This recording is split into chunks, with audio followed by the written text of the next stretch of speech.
niya ang nanginginig niyang paa sa pinto at napansin ng mga bata ang matutulis niyang kuko. Kaya ang isa sa kanila ay kumuha ng bitag sa daga at di nagtagal ay mistulang umiiyak sa sakit dahil sa bitag sa daga na umipit sa kanyang paa. Hindi ikaw ang nanay namin. Matutulis ang kuko mo na tulad sa malaking masamang lobo. Umalis ka na rito sa amin. Ang lobo ay galit na galit sa oras na yun at hindi niya lubusang matanggap na mas matalino ang mga batang kambing sa kanya. Ngayon, gusto niyang gawing pagkain ng mga ito sa anumang paraan.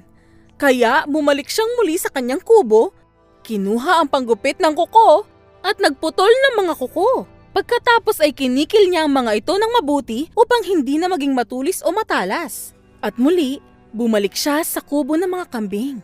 Kumatok sa pinto at sinabing, Kayong mga makakulit na bata, buksan niyo na ang pinto.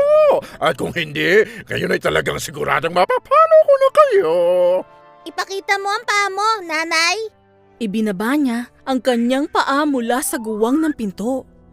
Takot na hindi niya alam ang susunod na mangyayari. Puti ang paa. Wala ang matutulis na kuko nito. At ang boses ay malumanay rin na gaya ng kanilang nanay. Kaya naisip ng mga bata sa oras na yon na ito na talagang kanilang nanay. At binuksan nila ang pinto. Maligayang pagdating, nanay. Nakauwi ka na rin sa wakas. Pumasok ang malaking masamang lobo at nagtakbuhan para magtago ang lahat ng mga batang kambing. Ang unang bata, nagtago sa ilalim ng mesa. Ang pangalawa ay nagtago sa ilalim ng kama. Ang pangatlo ay pumasok sa pugon. Ang pang-apat ay nagtago sa ilalim ng palayok. Ang panglima ay umakyat sa may aparador.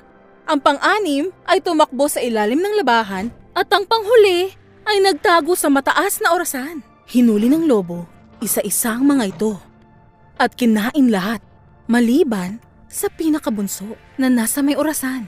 Pagkatapos ay lumabas ang lobo at nahiga sa lunti ang damo. Pagod at busog, siya ay inantok.